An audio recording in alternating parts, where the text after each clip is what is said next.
welcome everyone. Today we will solve real number. This is part 06 and we will solve exercise 1.2. First question is express each number as a product of its prime factors. Basically यहाँ पे हमको सारे numbers का prime factorisation करना है. ठीक है, तो यहाँ पे 5 क्वेश्चन है, तो मैं ऐसे क्वेश्चंस में लास्ट के 2-3 करूँगा. ठीक है, बाकी तुम लोग वो ऐसे पैटर्न पे मतलब दिमाग से ही अपने कर लोगे, इतना विश्वास है हमको मुझे. This is I am going to do 4th one and 5th one. 4th is 5005. So checking from 2, 3. Then prime factors को अपने नज़र में रखना है. ठीक है, और सबसे छोटे वाले शुरुआत करना है. 2 से डिवीजन नहीं, 3 से नहीं, 5 से. ठीक है, then check with 7. This is 4, 3 and 11, 13 and 13. This is 1. So यहाँ पे इस सारे ही प्राइम फैक्टर्स होने चाहिए यहाँ पे. ठीक है, next is 7, 4, 2, 9. Okay, starting from 2.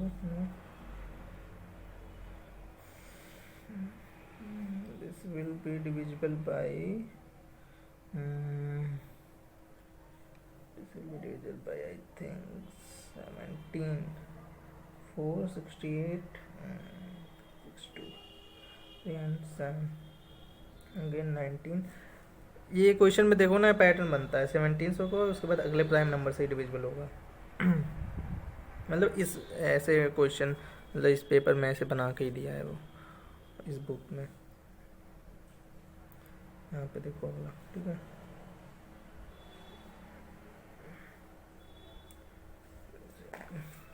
now second question, find the LCM and SCF of the following pairs of integer and verify that LCM into SCF equal product of two number. मतलब सारे का हमको LCM और SCM निकालना है पहले, दोनों pair of integer का. उसके बाद इसको वेरीफाई करना है, इसको LCM into SCF, ये जो हमने रिलेशन पढ़ा था. ठीक है, तो मैं सेकेंड एंड थर्ड करूँगा इसमें भी, लास्ट के 2. 510 and 92. This is pair of integer, दोनों का प्राइम फैक्टराइजेशन करेंगे. 2, 46, 2, 23 and 23. Similarly 510, 2, 255 and then 3, 85, then 5, 17, then 17 and 1.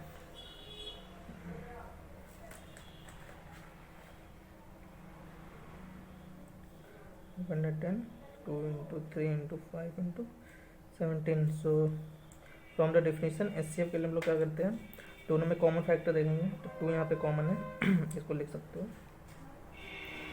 2 की पावर 2 into 23. या तो बेसिकली ऐसे नहीं, डायरेक्ट ऐसे करो. देखो 2 कॉमन है, 2 को उठा लिए, और फिर और कोई कॉमन नहीं है, तो यही तुम्हारा SCF हो जाता है. ठीक है, एलसीएम के लिए क्या करेंगे, वो वाला तरीका देख लो. मतलब बड़ा वाला नंबर जो है उसको उठा लो, 2 into 3 into 5 into 7, इसका ऐसे उठा लेना. ठीक, उसके बाद देखना कौन सा मिसिंग है.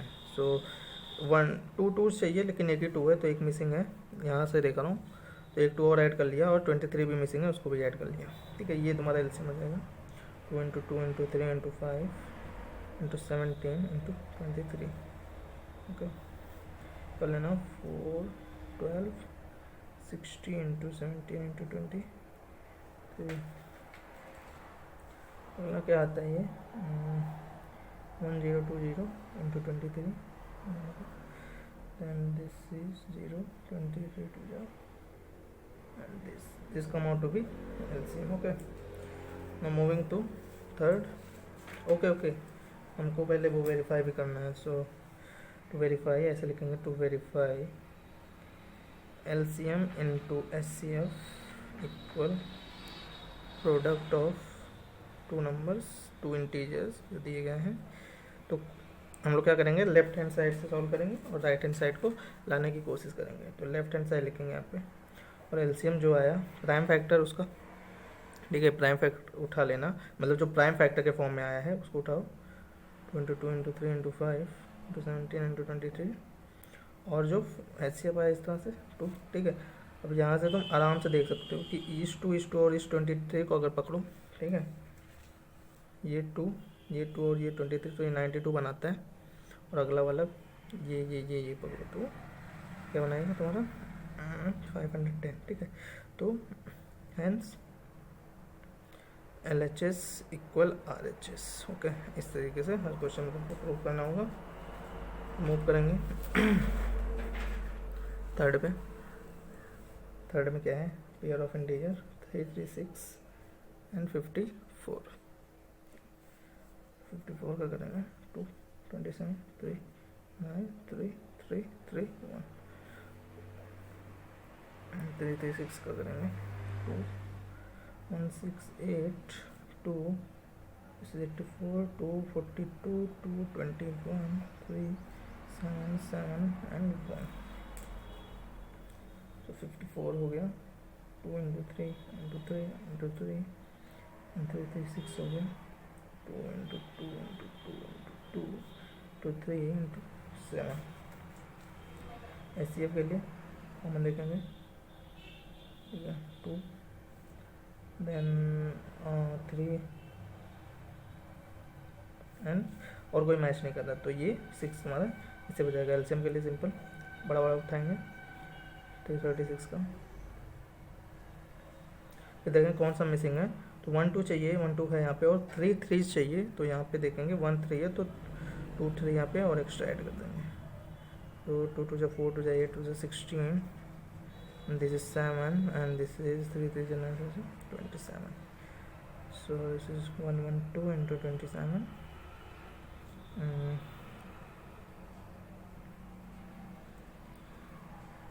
this will be the LCM। और फिर अगेन सिमिलर सा टू वेरीफाई करके LCM into HCF equal product of 2 integers. ठीक है, तो LHS उठाएंगे, मतलब लेफ्ट हैंड साइड, और LCM का प्राइम फैक्टराइजेशन जो आया है वो लिखेंगे 3 इंटू 3 इंटू 3 इंटू 7, और HCF 2 इंटू 3। सो फिर 1 2 एंड 3 3 उठा लेंगे, तो वो बन जाएगा तुम्हारा 54, एंड रेस्ट का जब तुम उठाओगे तो वो बन जाएगा तुम्हारा 336। Hence LHS equal RHS। Hence यहाँ पे लिख सकते हो हैंस प्रूव्ड या फिर hence verified. Okay, then moving to third, this is saying find the LCM and HCF of the following integer by applying the prime factorisation method. क्योंकि यहाँ पे देखो, यहाँ पे बोल दिया कि प्राइम फैक्टराइजेशन मेथड यूज़ करना है, क्यों, क्योंकि 3 नंबर आ गए, 2 से ज़्यादा में हो तुम वो लेमा वाला कॉन्सेप्ट नहीं यूज़ कर सकते हो। ठीक है, सो यहाँ भी सेकंड थर्ड ही करूँगा मैं। तो थर्ड का सेकंड है, नंबर्स हैं 17, 23 एंड 29, तीनों देखो प्राइम नंबर हैं, और प्राइम नंबर के केस में HCF 1 आता है। यस, सो देखा था ना, प्राइम नंबर के केस में बेसिकली वही 2 नंबर दिखते हैं, 1 और वो नंबर खुद उसके प्राइम फैक्टराइजेशन में। और यहाँ पे जब तुम कॉमन देखोगे तो सिर्फ 1 ही आता है, कॉमन आता वो दिखेगा, इस वजह से HCF जो है इस केस में 1 हो जाते हैं। ठीक है, LCM के लिए, और LCM अगर तीनों प्राइम नंबर है तो उस केस में तीनों का प्रोडक्ट ही आता है, देख लेना, क्योंकि कोई भी तुम उठा लो, बाकी के सभी तुमको लाने ही पड़ेंगे, उसमें मल्टीप्लाई करने ही पड़ेंगे, वो तीनों का मल्टीपल ही आ जाता है। ठीक है, 29 इंटू 23 इंटू 17। ठीक है, कर लेना इसका product. Okay, so moving to third one, number is 8, 9 and 25। तो सिंपल है, 8 का 2 into 2 into 2, 9 3 into 3 and 25 5 into 5। देख लो यहाँ पे भी nothing is same to common, so HCF यहाँ पे कुछ भी कॉमन नहीं मिल रहा है, तो HCF यहाँ पे भी 1 आ जाता है। और LCM के लिए भी यहाँ भी देखो इसी को भी तुम उठा लोगे तो तीनों को तुमको लेना ही पड़ेगा। तो ये भी यहाँ पे तीनों का प्रोडक्ट ही है। It is 8 into 9 into 25 which is 72 into 25 and this is simply 1800. Okay, so now question number 4th, given that HCF of okay, what it is given HCF 4th में HCF of, देखो जो bracket में है ना वही दो integer हैं तुम्हारे और इनका HCF फाइंड मतलब दिया हुआ है और तुमको LCM फाइंड करना है। तो बेसिकली देखो दोनों इंटीजर दिए हैं और एक HCF दिया है, तो वही रिलेशन यूज कर लेंगे। HCF into LCM equal product of two integers, और यहाँ पे HCF 9 है, LCM हमको फाइंड करना है। प्रोडक्ट हो गया 306 into 657, these are the two integer. तो LCM यहाँ पे फाइंड हो जाएगा इसका 306 और 657 का, वैसे 306 into 657 upon 9। Okay, this is 3 times and 4 time. Okay, then product कर लेना।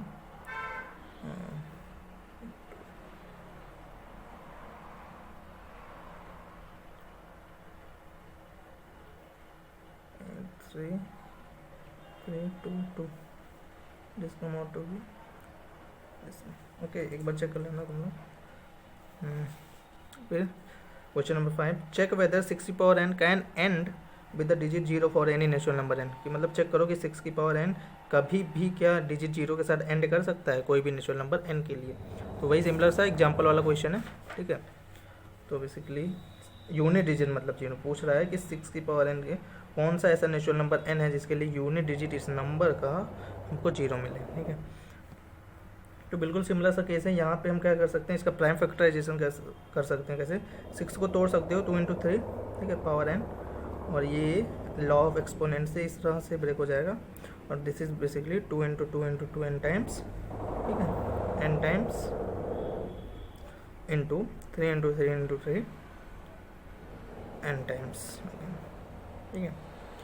तो यहाँ से जब फैक्टर्स हम जानते हैं ना, यहाँ से हम फैक्टर्स पता कर सकते हैं। तो फैक्टर्स चेक करोगे तुम तो एक बार अकेला उठाओगे 2 फिर 3, और एक बार कॉम्बिनेशन 2 2 का कॉम्बिनेशन उठा सकते हो, 2 3 का कॉम्बिनेशन उठा सकते हो, और 3 3 का कॉम्बिनेशन उठा सकते हो, ठीक है। तो बेसिकली हमको देखो चेक क्या करना है, हमको चाहिए कि 6 की पावर n का यूनिट डिजिट 0 हो, और जब भी यूनिट डिजिट तुम्हारा 0 होता है वो नंबर 2 से भी डिविजिबल होता है एंड 5 से भी डिविजिबल होता है। इसका मतलब है कि उस नंबर का जो फैक्टर है वो 2 भी होना चाहिए और 5 भी होना चाहिए। लेकिन यहाँ पर तुम चेक कर लेना, कोई भी कॉम्बिनेशन उठा लो, यहाँ पे 2 के पावर, इनका कॉम्बिनेशन उठाओगे तो 2 के पावर आएंगे, हाँ 2 का पावर आएगा। एक बार 2 उठाओगे, एक बार 2 into 2 उठाओगे, एक बार 2 into 2 into 2, और यहाँ पे 3 के पावर आएंगे जो कभी भी 9 नहीं होता, 2 की पावर कभी भी 9 नहीं होता। और एक तो जब 2 उठाओगे, एक 3 उठाओगे, 2 2 उठाओगे, एक 3, तब भी तुम चेक कर सकते हो 2 3 just 6 होता है, और ये कभी भी तुम्हारा वो नहीं क्या होता है 5 नहीं आएगा। इस वजह से कह सकते हो कि factors can never be 5, factors can never be 5, और इस वजह से, ठीक है, इस वजह से there is no natural number n for which 6 की power n ends with digit 0। और एक ऐसे क्वेश्चन में ना, एक तुम लोग जानो ना, ये जो पावर्स होते हैं जैसे 2 की पावर n है, 2 की पावर ऐसे पावर करते जा रहे हो, उसमें एक पैटर्न होता है यूनिट डिजिट का, तुम लोग नोटिस करना। जैसे मैं अभी 2 की पावर n का देखूँ तो 2 की पावर 1 करेंगे तो 2, 2 की power 2 4, then 8, then 16, then 32, then 64, then तुम्हारा 128, देन 256, देन 512, ठीक है। इस तरीके से अभी देखना यूनिट डिजिट देखना रिपीट करेगा 2486, 2486 और 2486, यूनिट डिजिट हमेशा रिपीट करते जाएंगे। ऐसे ही अगर तुम 6 की पावर n में ऐसा तुम देख लो ना, अगर देखोगे तो 6 पावर 1 करोगे 6, देन 36, देन 206, देन 1296, इस केस में हमेशा यूनिट डिजिट 6 रहता है। यहाँ पे देख लो, अगर तुम ये हर कोई भी चाहे 3 की पावर n ले लो, 4 की पावर n ले लो, हमेशा यूनिट डिजिट का एक पैटर्न बनेगा कि कुछ टाइम बाद वो रिपीट करने लगेगा। तो इससे भी तुम चेक कर सकते हो कंपटीशन वगैरह में, नहीं तो ऐसे ही तुमको करना पड़ेगा अगर बोर्ड में आ रहा है तो, कि यूनिट डिजिट कभी उसका 0 होगा कि नहीं होगा। ठीक है, यहाँ पे देखो यूनिट डिजिट हमेशा 6 रहने वाला है, तो कभी भी 0 तो होगा ही नहीं, वो हमने प्रूव भी कर दिया। ठीक है, मूव करते हैं नेक्स्ट में। Question number 6, explain why this number are composite number. तो कंपोजिट नंबर के लिए मतलब क्या है, मैंने क्या बोला था कि उनके प्राइम फैक्टराइजेशन में उस नंबर और 1 के अलावा भी कोई नंबर, एक नंबर भी आ गया ना तो भी वो कंपोजिट नंबर हो जाएगा। क्यों? क्योंकि कंपोजिट नंबर की डिफिनीशन यही होती है कि वो नंबर अपने आप को और 1 को छोड़ के किसी और नंबर से भी डिविजिबल होता है। ठीक है, तो अगर उसके प्राइम फैक्टराइजेशन में कोई और नंबर भी आ गया तो मतलब वो उसका फैक्टर हो गया, तो इस तरह से डिफिनीशन भी सेटिस्फाई होती है।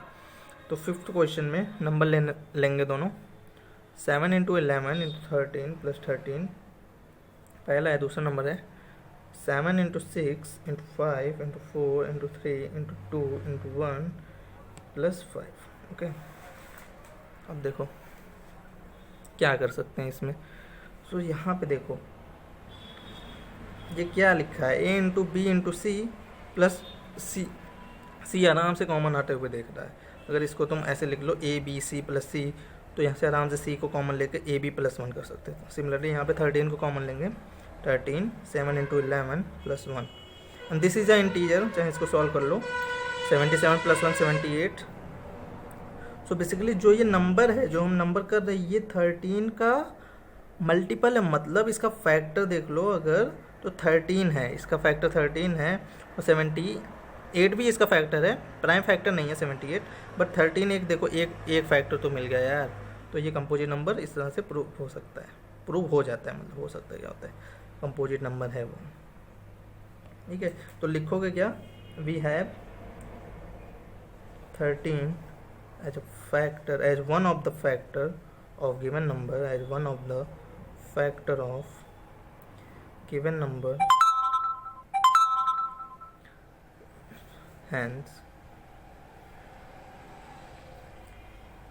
given number is a composite number, hence given number is a composite number।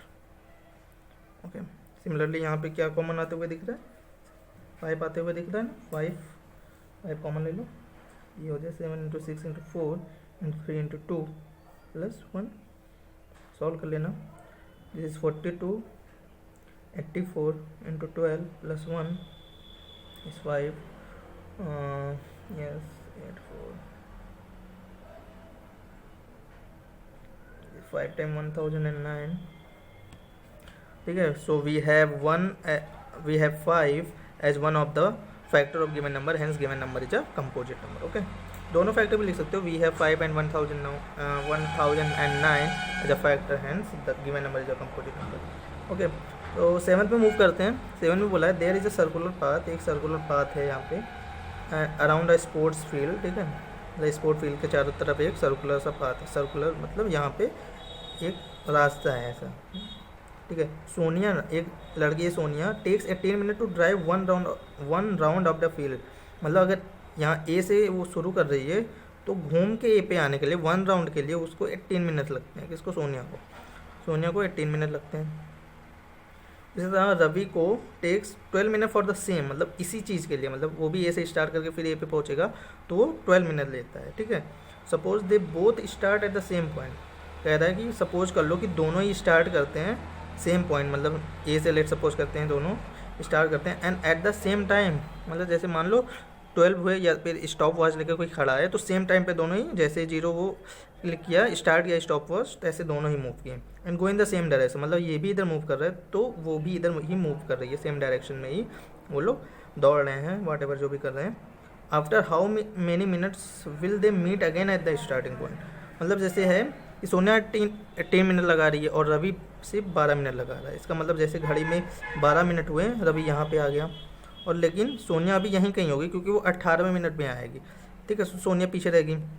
इस वजह से जब तक सोनिया यहाँ पहुँचेगी 18 मिनट पे, रवि आगे निकल गया होगा। इसी तरह कभी ना कभी रवि और सोनिया एक साथ पास में यहाँ पे पहुँच के आएंगे। वही टाइम निकालना है कब वो पहुँच के आएंगे, देखते हैं कैसे निकालेंगे। ठीक है, 6 क्वेश्चन में। ठीक है, एक सर्कुलर सा फील्ड है। ठीक है, सोनिया क्या कर रही है, वो ले रही है 18 मिनट और जो रवि है वो 12 मिनट ही ले रहा है। ठीक है, और किसी पॉइंट ए पॉइंट से वो लोग शुरू कर रहे हैं सेम डायरेक्शन में, ठीक है। अब एक बात देखो मान लो इतना तो पक्का है, क्योंकि जब रवि एक राउंड लगा ले रहा है तो सोनिया अभी एक राउंड कंप्लीट भी नहीं कर पाएगी। इसका मतलब है रवि ज़्यादा राउंड लगाएगा या और सोनिया कम राउंड लगाएगी, या बेसिकली दोनों कभी भी सेम टाइम में सेम राउंड नहीं लगाएंगे, क्योंकि दोनों में वहाँ दौड़ने में फ़र्क है, ठीक है।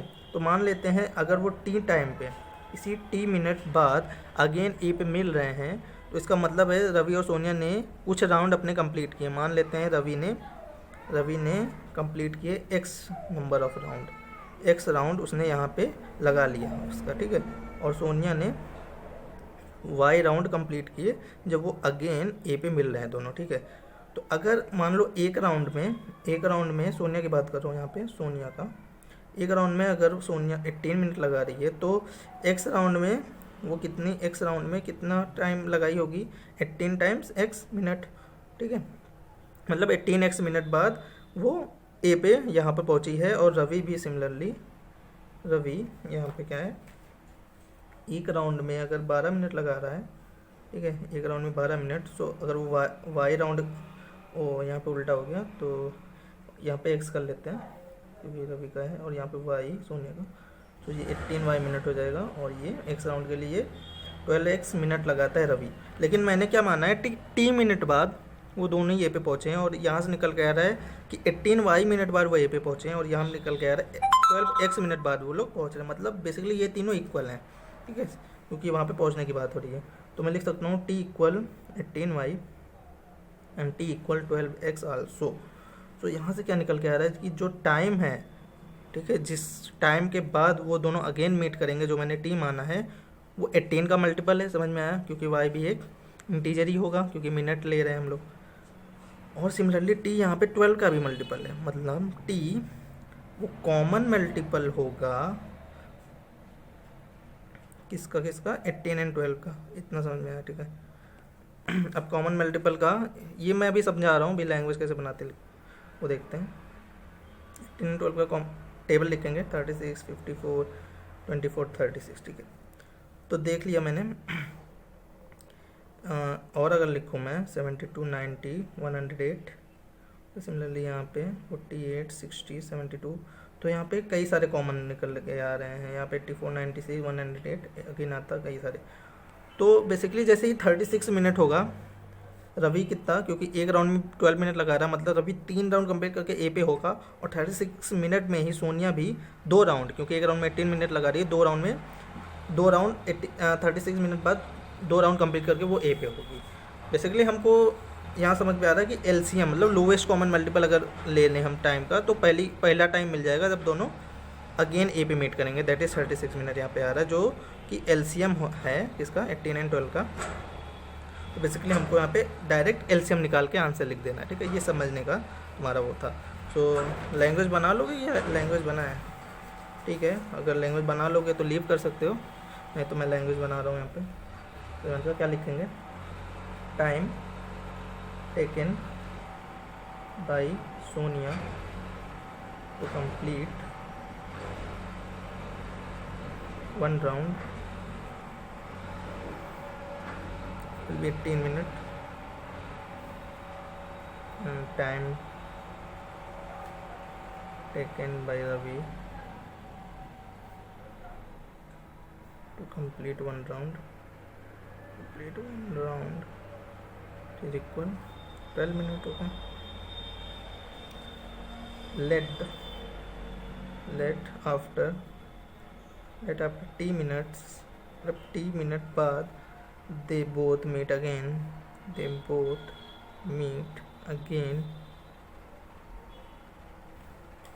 and let after t minute, that is जब वो दोनों मिल रहे हैं, let after t minute Ravi completes, जो मैंने यहाँ पे लेट किया था x number of round, and Sonia completes y number of round.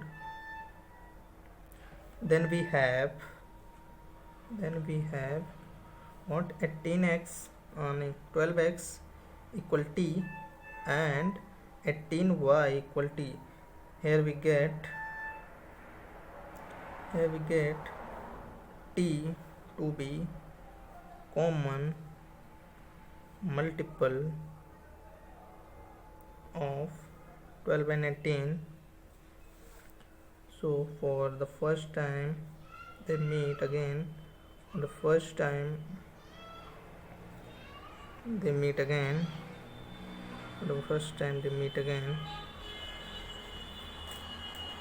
required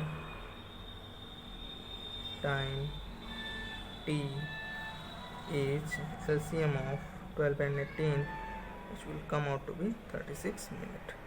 This will be the answer. Okay, so here exercise 1.2 यहाँ पे ख़त्म हुआ. नेक्स्ट एक्सरसाइज में next question revisiting irrational number पढ़ेंगे. Okay, thank you everyone.